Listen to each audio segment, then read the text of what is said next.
আজকে আমার সংক্ষিপ্ত ঈদের খুতবার বিষয়বস্তু হচ্ছে, আমি যদি ঈদ একটি সামাজিক উৎসব শুধু এই বিষয়টি নিয়ে কথা বলতে চাই, তাহলে আমি বলবো যে ঈদের তাকবীরের সংখ্যার যে মতভেদ রয়েছে, 7 ভাগে কুরবানি দেওয়া যাবে কি যাবে না এই বিষয়ের যে মত পার্থক্য রয়েছে, এবং আরও নানাবিধ বিষয়ে যে সমস্ত ইখতিলাফ আমাদের মাঝে রয়েছে, এই সকল ইখতিলাফকে ছাপিয়ে এই ঈদের যেটি সবচেয়ে বড় বৈশিষ্ট্য, সেটি হচ্ছে এই ঈদ একটি সামাজিক উৎসব, সামাজিক আনন্দের মাধ্যম, একটি ধর্মীয় উৎসব, ধর্মীয় আনন্দের মাধ্যম।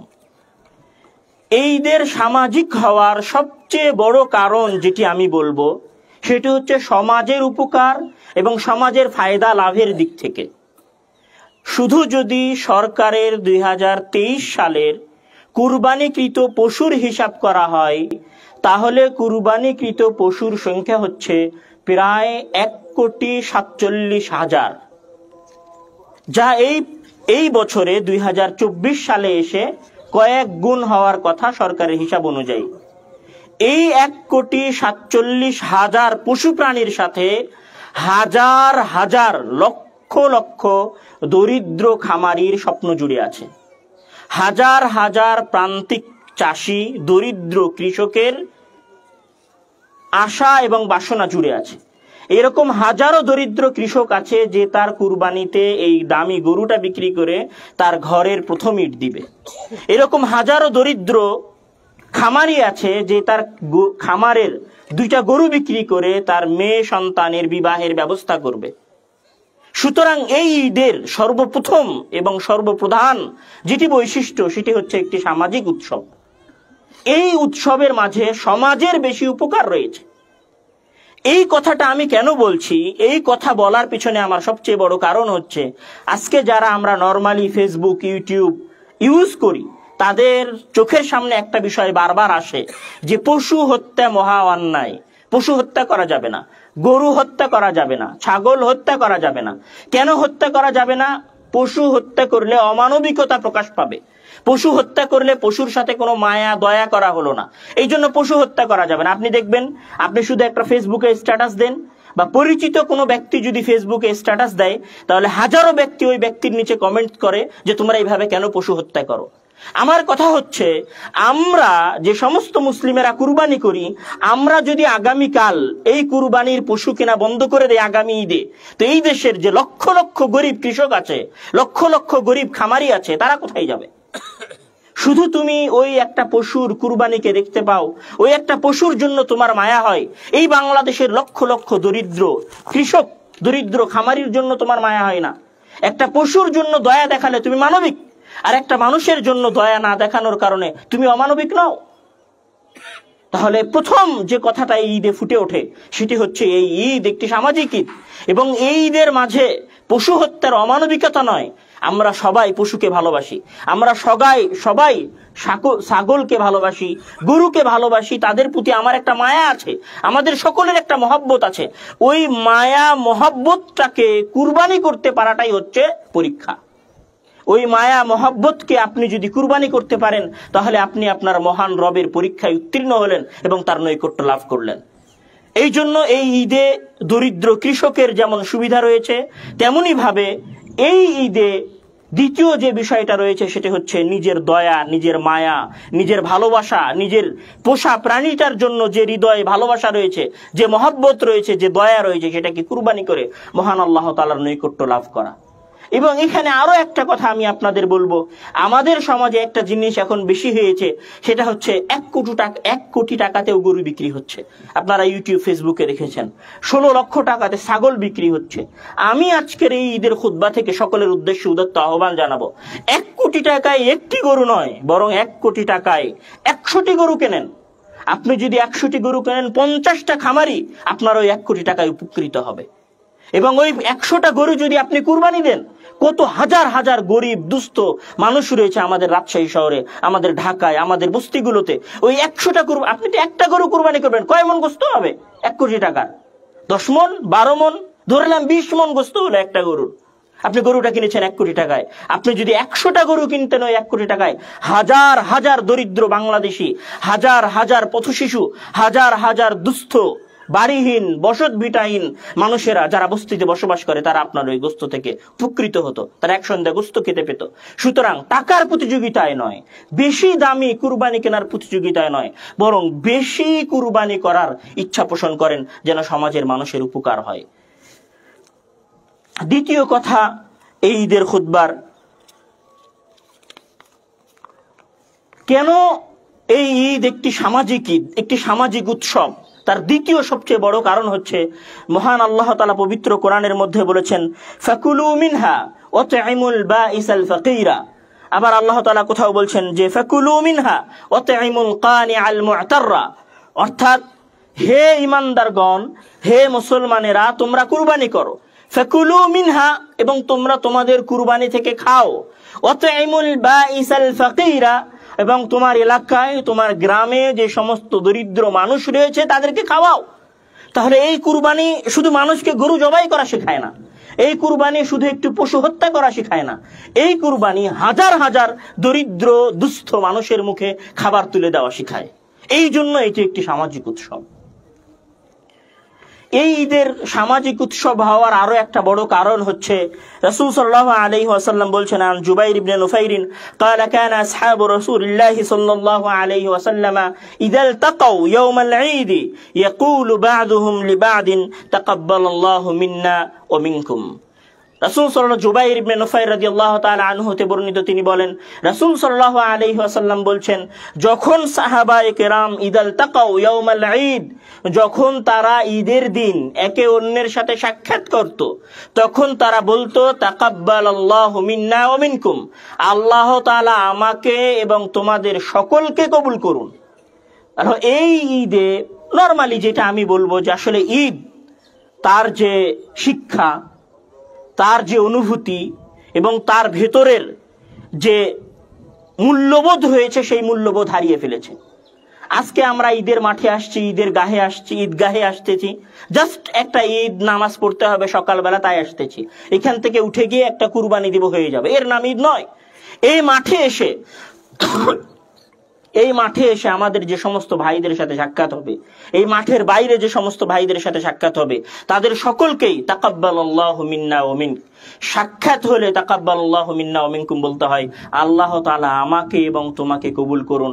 একে অন্যের সাথে যখন সাক্ষাৎ হবে তখন এই বাণী বলতে হবে, তার সাথে আপনার যতই হিংসা থাক, তার সাথে আপনার যতই বিদ্বেষ থাক, তার সাথে আপনার যতই মারামারি থাক, তার সাথে আপনার যতই কাটাকাটি থাক, এই ঈদে সাক্ষাৎ হলে আপনাকে এটা বলতে হবে। সুতরাং এই ঈদ একটি সামাজিক উৎসব, কেননা এই ঈদ একে অন্যের সাথে সাক্ষাৎ হলে সম্ভাষণ করা শেখায়।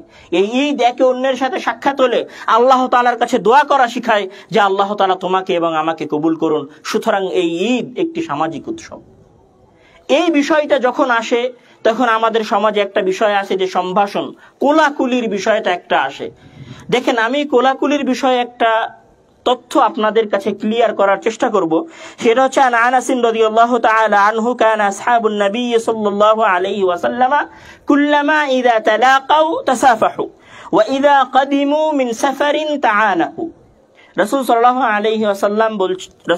আলাইহি ওয়াসাল্লামের সাহাবায়ে কেরাম থেকে একটা বর্ণনা আছে যে কুল্লামা তালাকাউ, যখন তারা সাক্ষাৎ করত, তাসাফাহু, তখন তারা মুসাফা করত, এবং যখন তারা সফর থেকে ফিরে আসতো, কুল্লামা ইযা কাদিমু মিন সাফারিন তাআনাকু, যখন তারা সফর থেকে ফিরে আসতো তখন তারা কোলাকুলি করত। যদি আমাদের কেউ দূর দেশ থেকে ফিরে আসে, ঢাকা থেকে এসেছে 1 মাস, 1.5 মাস, 2 মাস পর, আপনারা 3-4 মাস পর মিলিত হয়েছেন এই ঈদের মাঠে বা ঈদের মাঠের বাইরে বা গ্রামে আর কোথাও, তাহলে আপনারা কোলাকুলি করতে পারেন। কোলাকুলি করাটা ঈদের অংশ নয়, কিন্তু কোলাকুলি করাটা অবৈধও নয়। তবে ঈদের সাথে কোলাকুলির কোনো সম্পর্ক নেই, ঈদের সাথে কোলাকুলির কোনো সম্পর্ক নেই। তবে কেউ যদি ঢাকা থেকে 4-5 মাস পরে আসে, কারোর সাথে যদি আপনার 5-6 মাস পর সাক্ষাৎ হয়, সেই ক্ষেত্রে আপনি কোলাকুলি করতে পারেন। সেটা ঈদের মাঠেও হতে পারে। যেহেতু আমাদের দেশের অধিকাংশ মানুষ কর্মজীবী, গ্রামে ফিরে আসে দীর্ঘ 6-7-1 বছর পরে, সুতরাং আমরা কোলাকুলি করি। কিন্তু এই কোলাকুলির বাস্তবিক অর্থে ঈদের সাথে কোনো সম্পর্ক নাই। সাক্ষাৎ হলে অনেক দিন পরে কোলাকুলি করতে পারেন, সেটা ঈদের মাঠেও। আমি যে কথাটা বলছিলাম সেটা হচ্ছে যে এই ঈদ একটি সামাজিক উৎসব। আজকের বক্তব্যের দ্বিতীয় অংশ হচ্ছে এই ঈদ একটি ইসলামিক উৎসব। এই ঈদ ইসলামিক উৎসব হওয়ার সবচেয়ে বড় কারণ হচ্ছে রাসূল সাল্লাল্লাহু আলাইহি ওয়াসাল্লাম, মহান আল্লাহ তাআলা বলেছেন যে ফাসাল্লি লিরাব্বিকা ওয়ানহার, আপনি আপনার প্রতিপালকের সালাত আদায় করেন, ওয়ানহার এবং পশু কুরবানি করেন। এই ঈদের আদেশ মহান আল্লাহ তাআলা দিয়েছেন। আনাস ইবনে মালিক রাদিয়াল্লাহু তাআলা আনহু থেকে তিনি বর্ণিত, তিনি বলেন, কাদিমান নবী সাল্লাল্লাহু আলাইহি ওয়াসাল্লাম আল মাদিনাতা ওয়া লাহুম ইয়াওমান ইয়ালআবুনা ফীহিমা فقال النبي صلى الله عليه وسلم ما هذان اليومان قالوا كنا نلعب فيهما في الجاهلية فقال النبي صلى الله عليه وسلم قد أبدلكم الله بهما خيرا منهما عيد الأضحى وعيد الفطر عيد الفطر وعيد الأضحى। রাসূল সাল্লাল্লাহু আলাইহি ওয়াসাল্লাম যখন মক্কা থেকে মদিনায় আসলেন, তখন তিনি দেখলেন যে মদিনার মানুষেরা 2 দিনে খেলাধুলা করে। তখন রাসূল সাল্লাল্লাহু আলাইহি ওয়াসাল্লাম তাদেরকে জিজ্ঞাসা করছেন, মা হাদানিল ইয়াওমান, এই 2টি দিন কি? তখন তারা বলছে যে কুন্না নালআবু ফীহিমা ফিল জাহিলিয়া, এই 2 দিনে আমরা জাহেলি যুগে খেলতাম। তখন রাসূল সাল্লাল্লাহু আলাইহি ওয়াসাল্লাম বলছেন, কাদ আবদালাকুমুল্লাহু বিহিমা, আল্লাহ তাআলা তোমাদের এই 2টি দিন পরিবর্তন করে দিয়ে আরো 2টি দিন তোমাদেরকে দিচ্ছেন তোমাদের আনন্দ উৎসবের জন্য। সেই 2টি দিন কি? ঈদুল ফিতর আর ঈদুল আযহা। তাহলে এই 2 ঈদ কার প্রদান করা? আল্লাহ তাআলার প্রদান করা। অর্থাৎ এই ঈদ পূর্ণভাবেই একটি ধর্মীয় উৎসব। সুতরাং এই ঈদে যদি কেউ গান বাজনা বাজাতে চায়, তাহলে গান বাজনা কি ধর্মের মধ্যে পড়ে? এই ঈদে আমরা যারা ট্রাক ভাড়া করে, আমাদের যে সমস্ত ছেলেরা ট্রাক ভাড়া করে রাস্তায় গান বাজনা বাজিয়ে দৌড়াদৌড়ি করে, গান বাজনা বাজিয়ে গাড়ি নিয়ে রাস্তায় হই হুল্লোড় করে, আমি তাদেরকে এইটা বলবো, দেখুন, অন্য দিনে গান বাজনা বাজানোর তো পাপ আছে, কিন্তু এই ঈদের দিনে যদি আপনি গান বাজনা বাজান তাহলে আপনার ডবল পাপ। কেন ডবল পাপ? কেননা এই ঈদের আনন্দ হচ্ছে আল্লাহ তাআলার পক্ষ থেকে নির্ধারিত। সুতরাং এই ঈদে আপনি এমন ভাবে আনন্দ করবেন যেটা আল্লাহ তাআলা হারাম করেছেন। তাহলে একে তো আপনি হারাম করছেন, হারাম কাজ করছেন, 2 সেই হারাম কাজ আবার পবিত্র ঈদের দিনে করছেন বা ঈদের আনন্দের সাথে সম্পৃক্ত করে করছেন, তাহলে ডবল পাপ হবে। আমি উদাত্ত আহ্বান জানাবো, আমি এই ঈদের খুতবা থেকে, ঈদের বক্তব্য থেকে যুবকদের উদ্দেশ্য করে বলবো যে দেখুন, আপনি গান বাজনা বাজাচ্ছেন হারাম জানার পরেও বাজান, কিন্তু এই ঈদের দিনে যদি গান বাজনা বাজাতে চান তাহলে আপনাকে মুসলিম নাম কাটিয়ে দিয়ে তারপরে গান বাজনা বাজাতে হবে। এই ঈদকে আপনি কোনোভাবেই একজন মুসলিম হিসেবে গান বাজনার মাধ্যমে উদযাপন করতে পারেন না। কেননা এই উৎসব ইসলামের উৎসব। এই উৎসব আপনার ইচ্ছা মতো পালন করার জন্য নয়। এবং এখানে আরো একটা কথা বলবো, আমাদের সমাজে আজকাল যেই কথাটা খুব বেশি প্রচলিত হচ্ছে সেটি হচ্ছে ধর্ম যার যার, উৎসব সবার। এখানে প্রথম যে কথাটা আমি বলবো সেটা হচ্ছে, শোনেন, আপনার ধর্ম আপনার মতো হতে পারে, আপনার উৎসব সবার জন্য হতে পারে, কিন্তু আমাদের উৎসবটা একদমই ধর্মীয়, এই জন্য আমাদের উৎসব অন্য কারোর জন্য নয়। আমি মনে হয় বুঝাতে পারিনি। আপনি বলছেন যে ধর্ম যার যার, উৎসব সবার। আমি আপনাকে বলতে চাচ্ছি যে দুঃখজনক হলেও সত্য, আমাদের উৎসবটা ধর্মেরই। এই জন্য আপনি আমাদের উৎসবকে ধর্ম থেকে বের করতে পারেন না। আর যদি ধর্ম যার যার, উৎসব সবার, এটাই বলার এবং এটাই অনুসরণ করার এত আগ্রহ থাকে আপনার, তাহলে শুধু ঈদুল ফিতর নয়, আসেন কুরবানির দিনে একটু কুরবানি করি, একটু পশু হত্যা করি, এটাও তো আমাদের উৎসব। শুধু কেন আপনাদের নিজেদের যে সমস্ত ধর্মীয় উৎসব রয়েছে সেগুলোকে আমাদের মুসলিম সন্তানদের আগ্রহী করার জন্য, সেগুলোতে আমাদের মুসলিম সন্তানদের অংশগ্রহণ করার জন্য আপনারা বলছেন ধর্ম যার যার, উৎসব সবার। আমাদের স্কুল, কলেজ, বিশ্ববিদ্যালয়গুলোতে এই বিষয়টা অতি প্রচলিত। সমাজে যখন কোনো উৎসব হচ্ছে কোনো ধর্মের, তখন আমাদের যুবকদেরকে বলছে তোমরাও চলো, ধর্ম যার যার, উৎসব সবার। সমস্যা নেই, আমাদের সাথে উৎসবে অংশগ্রহণ করলা, আমাদের বড়দিনে তোমরা অংশগ্রহণ করলা, আমাদের পূজার দিনে তোমরা অংশগ্রহণ করলা, সমস্যা নেই, উৎসব সবার জন্য। আমি তাদেরকে বলবো যে উৎসব যদি সবার জন্য হয় তাহলে আসো আমাদের সাথে গরু জবাই করো, আসো আমাদের সাথে খাসি জবাই করো। যদি এটা না করতে পারো তাহলে তোমরা বলিও না যে ধর্ম যার যার, উৎসব সবার। এই আজকের বক্তব্যের তৃতীয় এবং শেষ পয়েন্ট, সেটি হচ্ছে এই ঈদের যেটি সবচেয়ে বড় শিক্ষা এবং এই ঈদের যেটি সবচেয়ে বড় বৈশিষ্ট্য, সেটি হচ্ছে এই ঈদে মহান আল্লাহ তাআলার শ্রেষ্ঠত্ব বর্ণনা করা হয়। এই ঈদের মাধ্যমে মহান আল্লাহ তাআলার শক্তি প্রদর্শন করা হয়। আর মহান আল্লাহ তাআলার শক্তি প্রদর্শন করার, এই দিনের শ্রেষ্ঠত্ব প্রমাণ করার সবচেয়ে বড় মাধ্যম হচ্ছে তাকবীর দেওয়া। আমরা যখন আমাদের কোনো দলের, কোনো পার্টির ক্ষমতা প্রদর্শন করতে চাই, ক্ষমতা দেখাতে চাই, তখন আমরা সারা শহর জুড়ে বিভিন্ন রাস্তায় মিছিল করি। তো রাসূল সাল্লাল্লাহু আলাইহি ওয়াসাল্লামের ক্ষেত্রে একটা কথা এসেছে যে রাসূল সাল্লাল্লাহু আলাইহি ওয়াসাল্লাম ইযা কানা ইয়াউমু ঈদিন খালাফাত তরিক, রাসূল সাল্লাল্লাহু আলাইহি ওয়াসাল্লাম ঈদের মাঠে আসতেন এক রাস্তায় আর ঈদের মাঠ থেকে যেতেন আরেক রাস্তায়। আর এই যাওয়া আসার সময় এবং ঈদের মাঠে সাহাবায়ে কেরাম কি করতেন, যেটা অন্য হাদিসে স্পষ্ট এসেছে যে ফায়াকুননা খালফান নাসি ইউকাব্বিরনা মা'আন নাসি, বা অন্য হাদিসে এসেছে যে কানাত মাইমুনাতু তুকাব্বিরু ইয়াওমান নাহরি। অন্য আরেকটা হাদিসে এসেছে যে ওমর রাদিয়াল্লাহু তাআলা আনহু হাদিস, যে আন্নাহু কানা ইউকাব্বিরু ফি কুব্বাতিহি বিমিনান, যে ওমর রাদিয়াল্লাহু তাআলা আনহু মিনায় তার তাঁবুর মাঝে তাকবীর দিলেন। ফায়াসমাউহু আহলুল মসজিদ, আর মসজিদের অধিবাসীরা সেই তাকবীর শুনলো। তাকবীর মানে আল্লাহু আকবার, লা ইলাহা ইল্লাল্লাহু আল্লাহু আকবার ওয়ালিল্লাহিল হামদ। তখন ফায়ুকাব্বিরু আহলুল আসওয়াক, তখন বাজারের অধিবাসীরাও তাকবীর দিল। হাত্তা তারতাজ্জা মিনান তাকবীরা, এমনকি পুরো মিনা তাকবীর ধ্বনিতে গুঞ্জরিত হয়ে উঠল। তাহলে এই ঈদের যেটি সবচেয়ে বড় বৈশিষ্ট্য, সেটি হচ্ছে যাওয়া এবং আসার পথে এবং ঈদের মাঠে এবং 13 তারিখ পর্যন্ত মহান আল্লাহ তাআলার তাকবীর ধ্বনি দেওয়া। যদিও এটা আমাদের মাঝে একদম নাই। আমাদের মাঝে যে কয়জন আছে আজকে সকালে তাকবীর দিয়েছে, আমাদের মাঝে কয়জন আছে আজকে মাঠে আসার সময় তাকবীর দিয়েছে, আমাদের মাঝে এরকম কয়জন আছে যারা এখান থেকে ফিরে যাওয়ার সময় তাকবীর ধ্বনি দিতে দিতে ফিরে যাবে। দেখুন, আমরা সবাই মিছিলে আল্লাহু আকবার বলতে স্বাচ্ছন্দ্য বোধ করি, আমরা সবাই মিছিলে নারায়ে তাকবীর বলতে স্বাচ্ছন্দ্য বোধ করি। যদিও বা আল্লাহ তাআলা আমাদেরকে ঈদগাহে যাওয়া এবং আসার পথে তাকবীর দিতে বলেছেন। দুঃখজনক হলেও সত্য, সেটা আমরা কেউ নেই না, কেননা সেটার সাথে আবেগ নাই, সেটার সাথে মজা নাই।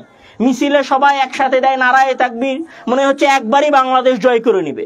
বাংলাদেশ জয় করতে হলে, বাংলাদেশে ইসলাম প্রতিষ্ঠা করতে হলে সবার আগে এই ঈদগাহে যাওয়া এবং আসার পথে তাকবীর দিতে হবে।